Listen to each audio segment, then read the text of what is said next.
Guys, Arsenal have just beaten Wolves by 2 goals to 1 in the 95th minute from a. Well, it was tough to say whether it was a Lacazette goal or a Jose Sarr own goal. I personally thought it was a Sarr own goal. It didn't look like it was going in from Lacazette. But Wolves definitely started the game the better side. Usually you expect Arsenal to have more of the possession, but I think in the certainly in the first part of the first half, Wolves probably had more possession, and they forced an error out of Arsenal after about 10 minutes with a long ball over the top, which Jimenez pressed Gabriel into making a horrendous back pass to Aaron Ramsdale, which Hee-Chan did really well to anticipate and intercept and take it round Ramsdale.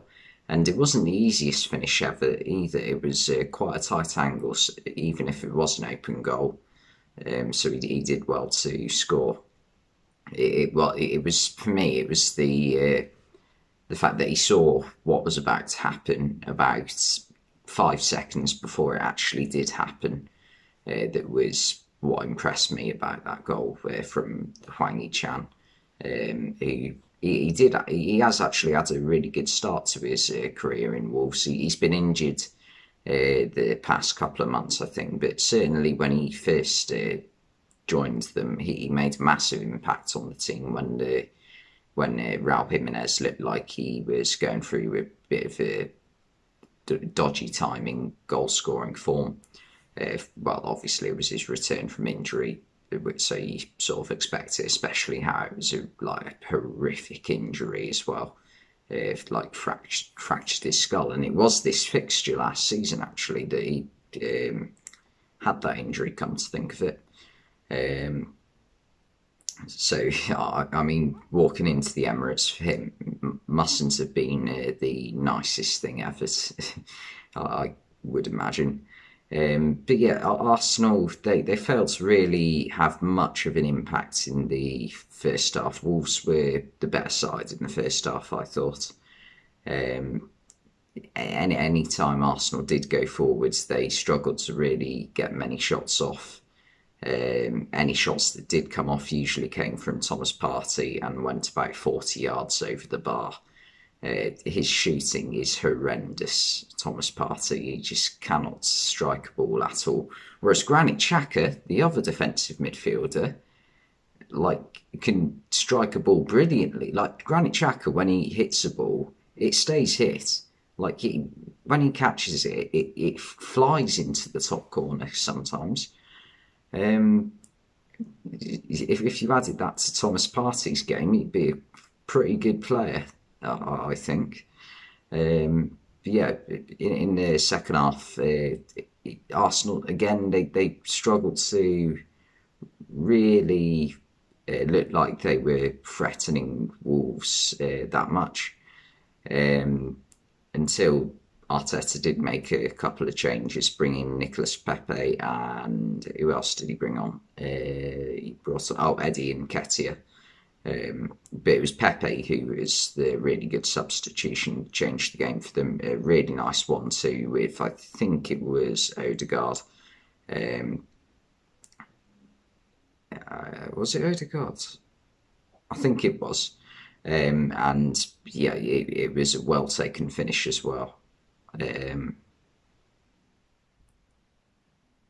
No, I'm thinking of different moments in play. What? No, yeah. The ball was played into him, and it was a good turn and finish. It was quite similar, actually, the finish to the one Origi scored against Wolves earlier in the season. I thought, yeah, it was well taken, and he made a big impact when he came on because, and that's important because he's been good at times in cup competitions for Arsenal, but in the league this season, especially after the finish he had to last season, I think a lot of people would have expected better from him, or more of an impact at least anyway. But I guess he hasn't really had the chance because obviously that right-hand side role is taken up by Bukayo Saka, who can play in other positions, But that is Saka's best position, and it is probably the only position that Nicolas Pepe is suited to in the system that Mikel Arteta chooses to play. Yeah, and Arsenal eventually managed to get the winner. Saka had a good effort saved by Jose Sarr, and Lacazette picked it up on the right hand side. That's where the 1-2 came in, where I was getting confused. And he managed to get it out of his feet. He scuffed the shot, but Sarr probably expected him to make clean contact, and it flicked off Sarr's glove and went into the net. I'm not even sure if it was a shot from Lacazette. It looked like it was going across goal, so it may well have been a cross, hoping that someone else was in the area. It went in, and that's all that really matters to Mikel Arteta and anyone wanting Arsenal to win. And this is a massive result, by the way, for Arsenal. When Wolves were winning at half time, I was thinking that they're actually in with a shout with Champions League. Like, you never know with the amount of times that Man United, West Ham, Arsenal, and Tottenham are dropping points at the moment. If they can keep up these superb defensive performances where they win 1-0, then there's no reason why they can't finish Champions League if they have like a bit of luck and go on a good run of form. But yeah, I mean, Wolves defensively are just incredible. Another player who I noticed tonight who never gets the credit they deserve for Wolves is Romain Saiss. Obviously, Conor Cody, everyone knows about Conor Cody. He's the leader in the back three for Wolves. He organises that back three superbly. Max Kilman, he's like the young player who's managed to break into the team over the past 18 months and is doing really well and could be called up for England hopefully soon. I think he definitely deserves to be. But Saiss, he's just as important to that back three as the other two are, and he plays really well and is very consistent as well.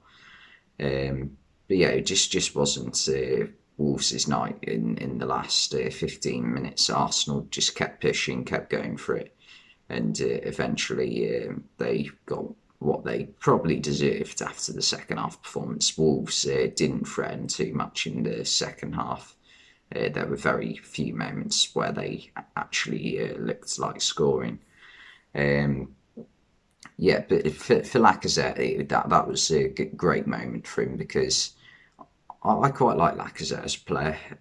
I thought tonight just like nothing was going his way until that moment, and he's having a bit of a tough time with it anyway. Lacazette, with his goal scoring form at the moment, just nothing seems to be going in for him. But I think his all-round play generally is quite good. So if I were the Arsenal board, obviously his contract's out in the summer, I would try and extend it, not by a ridiculous amount. Try and get it maybe until the summer of 2024, so another couple of years, because I think he's definitely a good enough player to have in the squad. And like even if Arsenal do want to try and upgrade him and get a new striker in, like they were trying with Lahovic and Jonathan David and who else? Alexander Isak. He's still a very good option. But yeah, Arsenal won, and they've increased their chances massively of getting top four by winning this game against what you have to consider now a top four rival, I think. Wolves are doing very well this season. But yeah, anyway, thanks for watching, and I'll see you next time.